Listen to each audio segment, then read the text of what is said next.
নমস্কার, স্বাগত সকলকে নিউজ ভ্যানগার্ডের পর্দায়। এই মুহূর্তের গুরুত্বপূর্ণ সব খবর নিয়ে আপনাদের সঙ্গে আমি রয়েছি শতাব্দী। শুরুতেই ওয়েদার আপডেটের দিকে নজর রাখবো। ইতিমধ্যেই থেমে থাকা মৌসুমী বায়ু এবার তার গতি কিন্তু ফের একবার শুরু করে দিয়েছে, সে তার গতিতে এগোতে শুরু করেছে এবং চেপে বসেছে নিম্নচাপ। এই মুহূর্তে বৃষ্টির সতর্ক বার্তাও রয়েছে, বিশেষ করে উত্তর পূর্বাঞ্চলের দিকে সতর্ক বার্তা।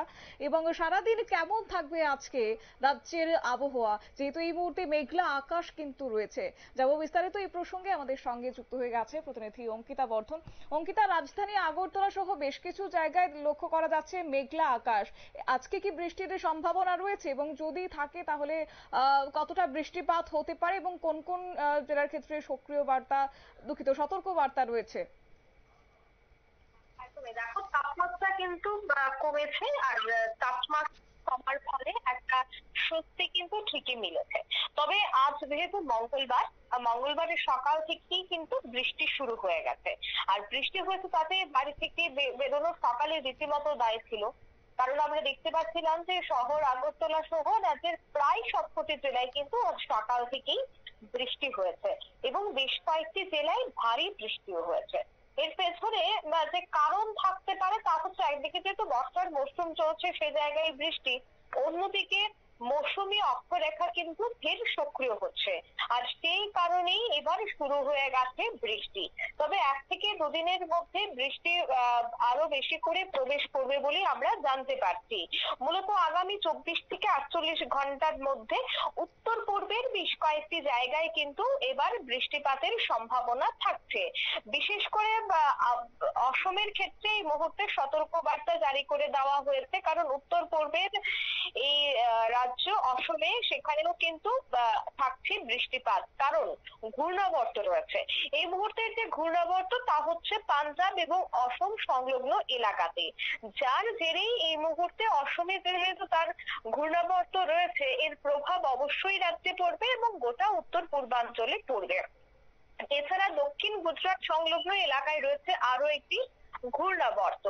অন্যদিকে শুধুমাত্র উত্তর পূর্বাঞ্চল তা কিন্তু নয়, আগামী 24 থেকে 48 ঘন্টার মধ্যে পশ্চিমবঙ্গ, বিহার, ঝাড়খণ্ড, গুজরাট সহ আরো কিছু অংশে কিন্তু মৌসুমী অক্ষরেখার প্রভাব বিস্তার করবে বলে জানিয়েছে আইএমডি, যার জেরে এই মুহূর্তে তার পাশাপাশি দেশের সবকটি জায়গায় কিন্তু বৃষ্টির সম্ভাবনা জারি করে দেওয়া হয়েছে। হ্যাঁ, তবে রাজ্যের ক্ষেত্রে দেখা গেছে 3 থেকে 4 ডিগ্রি তাপমাত্রা কমেছে।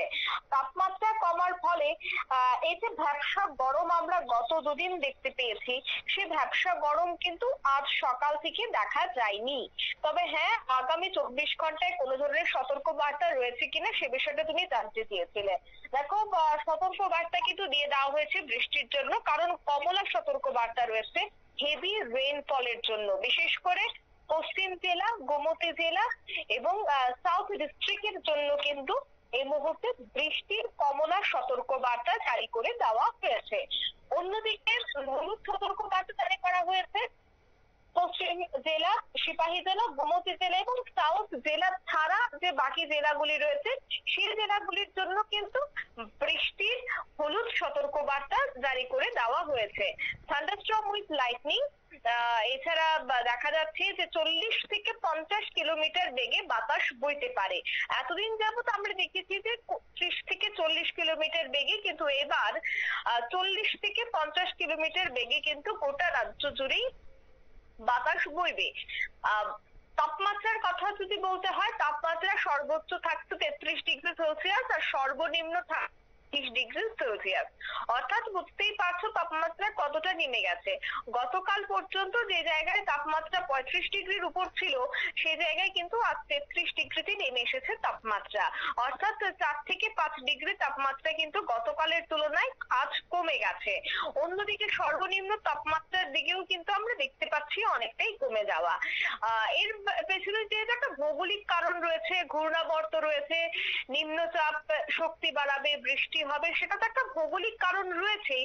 অন্যদিকে যে বিভিন্ন উৎসব রয়েছে, সে উৎসবের উপর ভিত্তি করেও কিন্তু আমরা দেখতে পাই যে এই উৎসব মৌসুমে বৃষ্টি। কারণ দেখো, রথযাত্রা চলে এসেছে খার্চি পূজা। আর এই সময় রথযাত্রা, খার্চি পূজা মানেই কিন্তু একটা বৃষ্টি। যদিও এর পেছনে পেছনে ভৌগোলিক কারণ রয়েছে, কিন্তু তার এবং একটা ধর্মীয় কারণও কিন্তু রয়েছে বলে অনেকের মতামত রয়েছে। কারণ না, যখনই খাচ্ছি পূজা হয় বা রথযাত্রা হয় তখনই গোটা দেশ জুড়ে একটা বৃষ্টি, বিশেষ করে রাজ্যের ক্ষেত্রে একটা বৃষ্টি হয়ে থাকে। তাই এবারও তার কোনো ব্যতিক্রম হচ্ছে না, যেহেতু কিছুদিনের মধ্যেই রথযাত্রা। তাই এই রথযাত্রার আগে যে এই কয়েকটা দিন বৃষ্টি থাকবে সেই কথা কিন্তু আর বলার অপেক্ষা রাখছে না। এই বৃষ্টি কিন্তু আগামী 1 থেকে 2 সপ্তাহ নাগারে থাকবে। কোনো ধরনের সেখানে থামার নাম নেই বা সেখানে থামার সম্ভাবনা থাকলেও খুবই কম। এবং বৃষ্টিও যে একেবারে অতি ভারী হবে তা নয়, কখনো মাঝারি বা কখনো হালকা বৃষ্টিপাতই কিন্তু হবে। শতাব্দী। একেবারে ধন্যবাদ। আপনারা শুনলেন, অর্থাৎ এই মুহূর্তে কিন্তু তাপমাত্রার পতন লক্ষ্য করা গেছে এবং বিশেষ করে সক্রিয় হয়ে গেছে মৌসুমী বায়ু, সে তার সক্রিয়তা দেখাতে শুরু করেছে, একটু একটু করে এগিয়ে যাচ্ছে এবং পাশাপাশি নিম্নচাপ এই মুহূর্তে অনেকটাই চেপে বসেছে। তবে আগামী 24 ঘন্টার জন্য রাজ্যে বৃষ্টির একটা সতর্ক বার্তা জারি করেছে আবহাওয়া দপ্তর। নিয়ে নিচ্ছে ছোট্ট একটি বিজ্ঞাপন বিরতির, সঙ্গে থাকুন।